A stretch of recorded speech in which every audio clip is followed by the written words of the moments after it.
Olá a todos, tudo bem? Nós somos alunos de medicina do 5º período A da Unicerrado. Estamos orientados pela professora Kênia Tassara. Assim, o tema de hoje dessa aula será sexualidade e sistema reprodutivo, quanto na infância e na adolescência. Os seguintes alunos que irão apresentar serão Carlos Eduardo, Gabriela, Gustavo Borges, João Vitor e Lucas, que sou eu. Dessa forma, quando se fala sexualidade na infância e adolescência, mas afinal o que seria? Bom, vou falar um pouco mais sobre o adolescer, sobre a criança em si, sobre aquela fase de transição entre infância e adolescência. Assim, o adolescer nada mais é do que um momento de processo do crescimento e desenvolvimento humano, em que observa-se certas mudanças na nossa vida, nos comportamentos das crianças. Desse jeito, os seguintes mudanças seriam, por exemplo, no aumento da altura, da sua estatura, no aumento no ganho de peso, no aparecimento de pelos corporais, principalmente na face, axila. Comportamentos diferentes em que a criança começa a construir novas relações entre amizades, começa a ter um certo vínculo a mais com certas pessoas de amizade. Além disso, começa a ter um misto e uma manifestação de novos sentimentos, aquele sentimento diferente para o seu coleguinha, que às vezes você via como amizade, mas você sente algo a mais, algo que te impulsiona, aquele sentimento que você nunca sentiu antes. Então, vai ter essa mudança no comportamento da criança. Você começa a pensar diferente, a se comportar diferente. Além disso, isso vai refletir, então, de uma certa forma, na sua identidade, na sua inserção no mundo. Mas como assim? Seria na sua identidade, no seu jeito de vestir, no seu jeito de pensar, no seu jeito de ser, no seu jeito de ter as suas amizades. Tudo isso está incluído.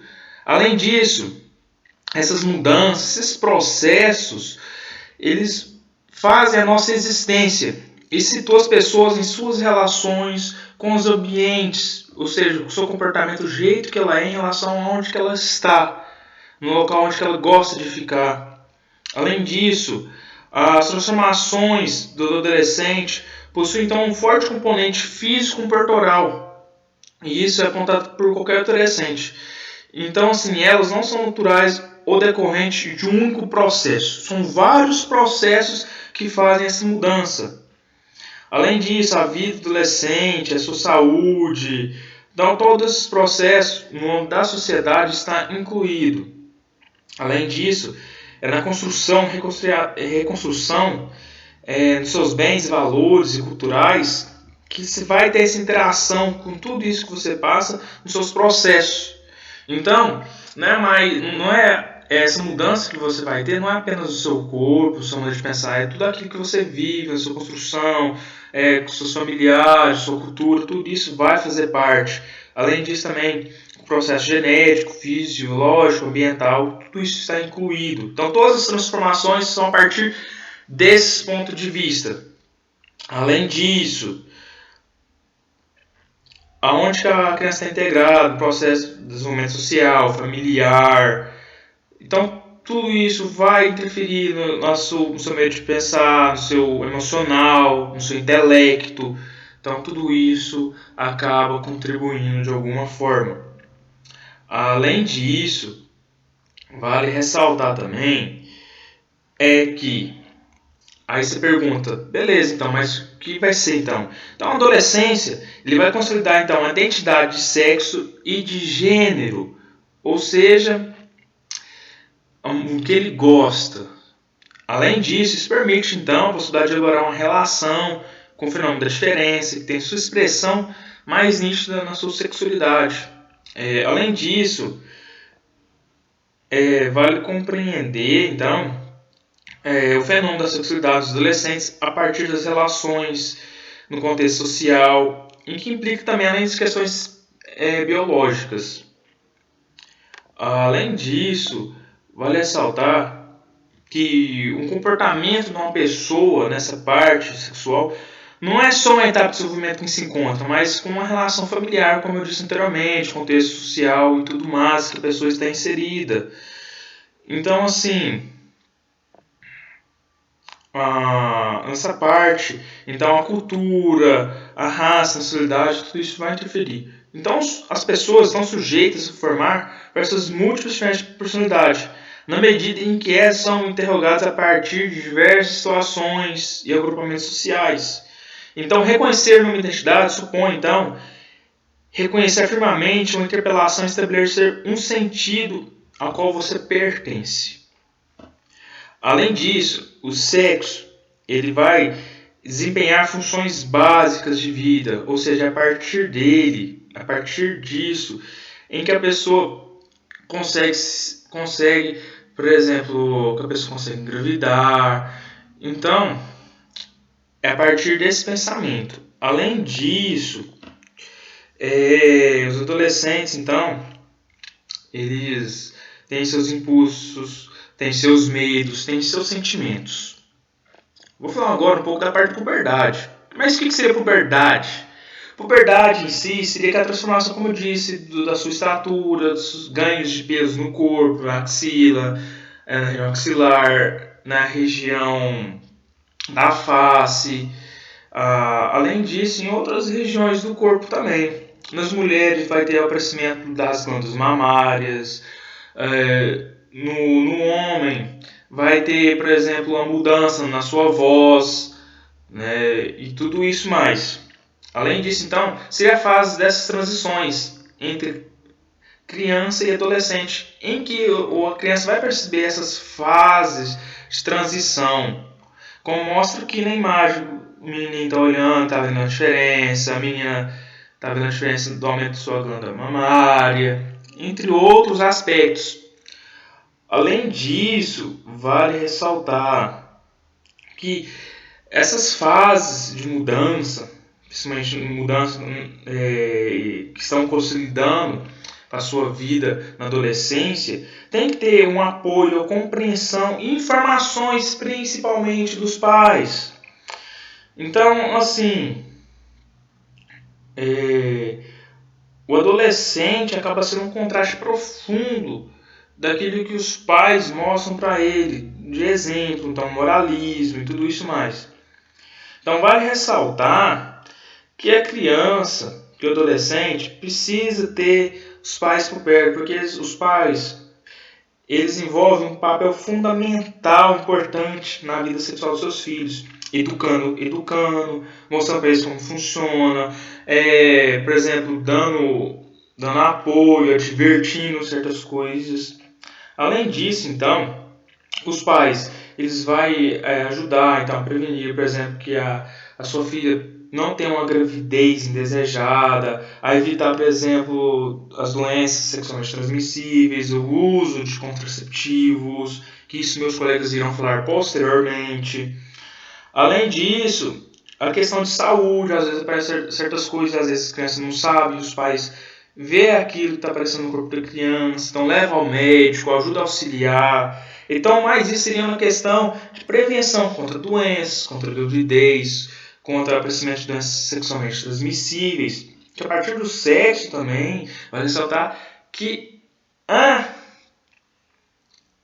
um perigo de não apenas acontecer uma gravidez indesejada, mas o perigo de contrair certas doenças. Então, o médico deve auxiliar também os pais, assim como os pais devem auxiliar os seus filhos. Então, essa foi minha parte e obrigado a todos. Olá pessoal, meu nome é Gabriela e eu vou falar um pouco mais dos métodos contraceptivos. O que são? São métodos simplesmente utilizados para se evitar a gravidez. Eles atuam impedindo a fecundação. A gravidez na adolescência, ela representa um risco muito grande, tanto para a mãe quanto para o bebê, uma vez que a adolescente, ela não está completamente preparada fisicamente, psicologicamente, não tem as devidas orientações necessárias. E as principais causas de gravidez na adolescência é justamente isso, a falta de informação, falta de utilização ou também a utilização incorreta de métodos contraceptivos, a falta de escolarização quanto a esse assunto, privação dos pais de informações sobre sexo, gravidez, Influência também de alguns meios de comunicação, às vezes os adolescentes, eles não têm total informação sobre os métodos eficientes, esses métodos que se evitam que ocorra a gravidez, e às vezes eles não têm a informação necessária. Nessa figura, a gente vê um pouco do que são os métodos contraceptivos, que nós temos os métodos hormonais, os métodos de barreira, progestativa, os métodos naturais, que é a famosa tabelinha, os métodos cirúrgicos e também aquele método conhecido como dispositivo intrauterino, o DIU. Vou começar falando um pouco mais sobre os métodos da tabelinha, do muco cervical e da temperatura basal. Elas não são recomendadas nem por médicos e nem recomendadas fazer o uso dela. Elas são pouco eficazes, exigem do adolescente disciplina, planejamento, porque você tem que ficar anotando na tabelinha os dias certinhos. Então, ela não é muito recomendada e não é utilizada ultimamente, por serem pouco eficazes. Os métodos de barreira, eles impedem a entrada dos espermatozoides no útero. Eles preservativo, o diafragma, a pílula, dispositivo intrauterino e a camisinha, ele é um método contraceptivo de barreira. A camisinha é feita de látex, previne a gravidez indesejada e também é eficiente na proteção contra doenças sexualmente transmissíveis, as DSTs. Nós temos dois tipos de camisinha. Camisinha masculina, que é um envoltório que recobre o órgão masculino e retém o esperma durante o ato sexual. E a camisinha feminina, ela é tipo um tubo, com uma extremidade fechada e a outra aberta, acoplada a 2 anéis flexíveis. Nós temos também o DIU. O DIU dificulta a passagem do espermatozoide e estimula a reação inflamatória ou a reação da presença de um corpo estranho. O DIU, como vocês já devem ter visto, é um aparelhinho que é acoplado até o útero. Temos também o diafragma, que é um anel flexível, ele é envolvido por uma borracha fina, que impede também a entrada dos espermatozoides para o útero. Para ver o funcionamento correto do diafragma, a mulher deve colocá-lo cerca de 15 a 30 minutos antes da relação e retirá-lo 12 horas após o ato sexual. Já na pílula anticoncepcional hormonal, ela é um comprimido que tem a sua base a utilização de uma combinação de vários hormônios, que é geralmente o estrogênio e a progesterona, que inibe assim a ovulação. Tem que se tomar certinho todos os dias, no mesmo horário. Ele também pode modificar o muco cervical e o uso desse método deve ser indicado pelo seu médico ginecologista, pois tem que ter toda uma análise, indicar qual é a pílula mais indicada pelo seu organismo. Já o adesivo anticoncepcional, ele é um material que deve ser colocado na pele da mulher e permanecer na mesma posição por semanas. Esse método contraceptivo possui em sua fórmula a combinação de 2 hormônios, a progesterona e o estrogênio, que também tem na pílula, e eles são liberados no adesivo, são liberados na circulação de uma forma contínua na mulher por 7 dias seguidos. Já o anticoncepcional injetável, ele deve ser aplicado uma injeção via intramuscular à base de hormônios a cada 1 ou 3 meses, dependendo do seu tipo e como seu médico ginecologista irá passar. É usada também a pílula do dia seguinte, que é uma anticoncepção de emergência e ela só tem indicação após o uso de uma relação sexual sem proteção. O seu uso é indicado somente assim. Tem uma falha potencial, um método usado para vítimas de violências sexuais, e ela só pode ser usada após 72 horas da relação. Ela reduz a possibilidade de gravidez em até 75%, mas esse método é somente utilizado com emergência. O uso incorreto dele, às vezes o uso mais de uma vez seguida, Ele pode causar muitos riscos à saúde, pode também ter risco de trombose, de várias outras doenças. Aqui embaixo, nessa tabelinha, tem alguns métodos contraceptivos oferecidos gratuitos no SUS. Entre eles, temos preservativo masculino e feminino, pílula combinada, anticoncepcional injetável, mensal e trimestral, o dispositivo intrauterino de cobre, o DIU, também tem o diafragma, a anticoncepção de emergência, a mini pílula. Então, meninas, toda vez que tiver alguma relação sexual sem tratamento, sem prevenção, podem ir no SUS, que são oferecidos gratuitamente alguns métodos contraceptivos.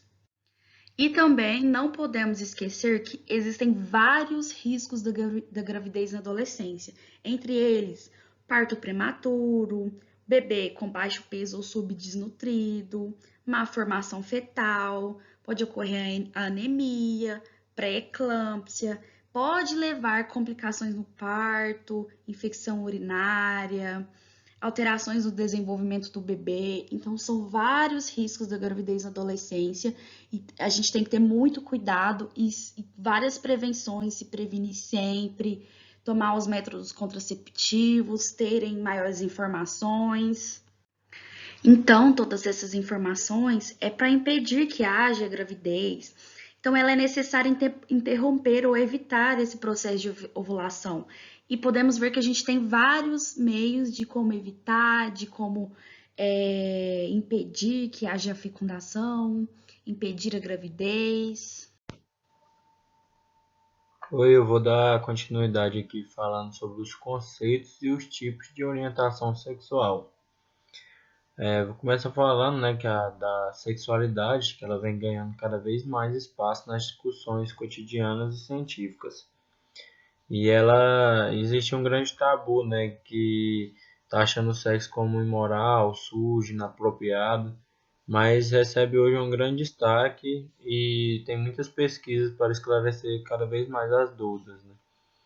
E lógico que ainda a gente está longe do ideal de desmistificar alguns conceitos básicos que dão margem para preconceitos e discriminações, mas muito já avançou no reconhecimento e evolução dos conceitos de gênero, sexualidade, orientação sexual e identidade de gênero. Como a gente pode ver, o sexo ele é biológico, né, e ele está diretamente ligado às características que diferem homem de mulher, como a genitália, as gônadas, etc. Já a orientação sexual, ela se refere à atração por alguém de algum gênero. Mas as pessoas que possuem identidade de gênero seriam aquelas que possuem determinado corpo que, pela lógica da heteronormatividade, não segue a linha coerente entre o órgão sexual. O que é heteronormatividade? Ela é um termo que é usado para descrever situações nas quais orientações sexuais diferentes da heterossexualidade são marginalizadas. E assim como a homossexualidade, a transexualidade também, ela tem sido estigmatizada como uma doença, sendo inclusive necessário o diagnóstico de disforia de gênero para os indivíduos que possam passar pela cirurgia de redesignificação social, que é a chamada transexualizador, que se faz pelo SUS. Mas os indivíduos, para se encaixar para fazer essa cirurgia, eles têm que passar por alguns critérios de diagnóstico, né? Que é apresentar orientação sexual homossexual e apresentar aversão aos próprios genitais. Como as demais pessoas, uma pessoa trans pode ser bissexual, pode ser heterossexual ou pode ser homossexual, dependendo do gênero que ela vai adotar e do gênero com relação ao qual se atrai afetivo sexualmente. Falando agora de cisgêneros e não cisgêneros, os cisgêneros são aquelas pessoas que se identificam com o gênero que lhes foi atribuído ao nascimento, né, quando eles nasceram. E os não cisgêneros são aquelas que não se identificam com o gênero que lhes foi determinado, como transgêneros ou trans. Transgênero ele vai incluir todas as pessoas que questionam através da própria existência, a validade da dicotomia sexo-gênero, sejam elas partidárias ou não partidárias da cirurgia de redesignação sexual. Para finalizar, a gente pode ver que existem muitas formas de vivenciar a sexualidade, né? E classificar ou rotular as pessoas como hétero ou gays é uma visão bastante limitada. A principal problemática diz respeito justamente às diversas nomenclaturas que se tornaram tão corriqueiras ultimamente, né? Que acaba se criando um estigma para todas aquelas pessoas que fugissem da conduta heteronormativa. Bom, meu nome é João Vitor Morgan e eu vou dar continuidade ao trabalho falando um pouco sobre o sistema reprodutor tanto feminino quanto masculino. Começar falando um pouco resumidamente do sistema reprodutor feminino. Ele é responsável pela produção dos hormônios progesterona e estrógeno e também pela produção dos gametas femininos. Além disso, é nesse sistema que encontramos também o útero, o órgão onde ocorre o desenvolvimento do bebê durante toda a gestação. Falando um pouco agora sobre os órgãos externos do sistema reprodutor feminino, podemos citar a vulva, que é composta pelos lábios maiores, lábios menores e o clítoris. Os lábios maiores são as dobras de pele ricas em tecido adiposo, que protegem e circundam o resto da vulva. Os lábios menores são as estruturas com dobras da mucosa vaginal, que delimitam a abertura da vagina e da uretra. E o clítoris, que é uma estrutura homóloga ao pênis, também apresenta corpos eréteis, esses quais terminam em uma glândula clitoridiana e um prepúcio. Durante a estação sexual, esse órgão preenche também de sangue e é um dos pontos mais sensíveis do corpo da mulher. Isso ocorre devido à grande quantidade de terminações nervosas que tem nessa área. Falando um pouco agora sobre os órgãos internos do sistema reprodutor feminino, podemos citar alguns principais, como os ovários e tubas uterinas, o útero e a vagina em si. Os ovários, eles são estruturas em forma de amêndoas que apresentam a função de produção de gametos femininos e dos hormônios femininos, o estrógeno e a progesterona. Já as tubas uterinas, elas são tubos musculares com cerca de mais ou menos 12 centímetros de comprimento. Uma das extremidades abre na cavidade peritoneal, próximo ao ovário, e a outra porção se abre no interior do útero. Já o útero é um órgão de formato de pera, que tem 3 partes principais: o corpo, o fundo e o colo uterino. Essa parede é formada por 3 camadas. A mais externa é uma camada chamada de miométrio, formada por músculo liso, e a mais interna é o endométrio, que nessa última camada ela é rica e vascularizada, e parcialmente também é onde ocorre a eliminação do sangue, do resto, chamado de menstruação. Por fim, a vagina, que é um órgão muscular elástico, no qual o pênis é introduzido durante a cópula, e esse órgão conecta o sistema ao exterior e ao local de saída da criança no parto normal.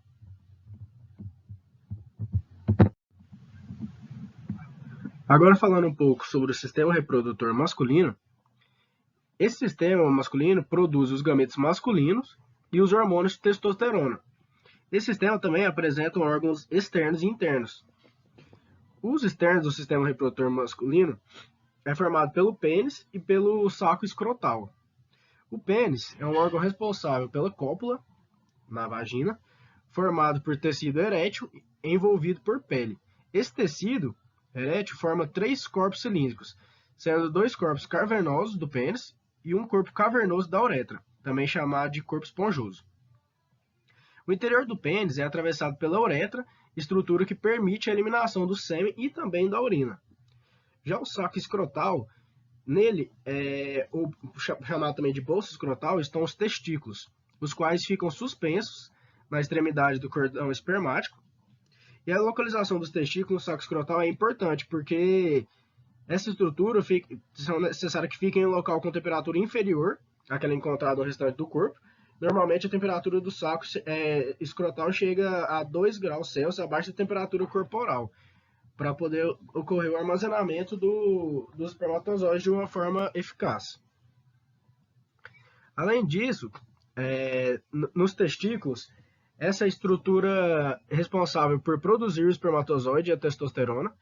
Esse hormônio tem também grande influência no desenvolvimento do corpo do homem, estando relacionado com a diferenciação sexual e o desenvolvimento de características sexuais secundárias. E também é um papel na espermatogênese, a produção de espermatozoides, que ocorre nos túbulos seminíferos, e o hormônio é produzido pelas células de Leydig e armazenado nesses testículos. Tem também o epidídimo, que é uma estrutura enovelada onde o espermatozoide consegue adquirir uma mobilidade e se torna móvel. Tem também o ducto deferente e ducto ejaculatório. Os ductos deferentes partem de cada epidídimo e encontram o ducto na vesícula seminal, formando um ducto ejaculatório.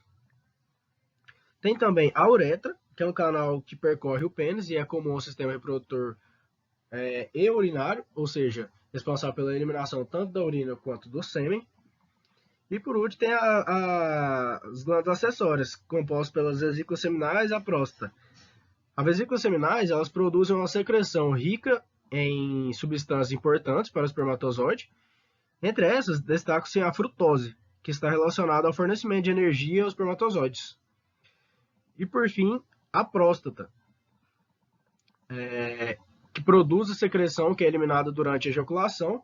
Esse material secretado é espesso e leitoso, contém enzimas e nutrientes. Olá, meu nome é Gustavo e eu vou falar sobre as doenças sexualmente transmissíveis. Bom, dando início, eu vou falar sobre a AIDS, que é a mais conhecida, né? Também conhecida como HIV. A AIDS ela é causada por infecção do organismo humano pelo HIV. O HIV ele significa o quê? Que é um vírus da imunodeficiência adquirida. O HIV ele compromete o funcionamento do sistema imunológico humano, impedindo que o corpo execute adequadamente a sua função de proteger o organismo contra agressões externas, por exemplo, bactérias, vírus, parasitas e células cancerígenas. Resumidamente, o HIV ele tira a nossa proteção para outras doenças, ou seja, uma gripe que para uma pessoa saudável seria uma coisa comum, para uma pessoa que tem HIV é uma gripe bem forte.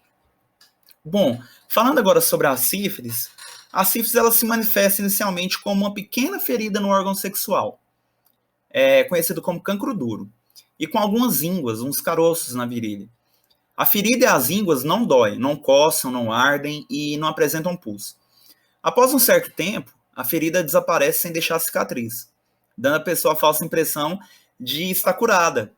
Mas se a doença não for tratada, ela continua a avançar no organismo, surgindo manchas em várias partes do corpo, inclusive nas palmas das mãos e nas solas dos pés. Queda de cabelo, cegueira, doença do coração e até mesmo paralisia. A gonorreia é uma das mais conhecidas também entre as doenças sexualmente transmissíveis.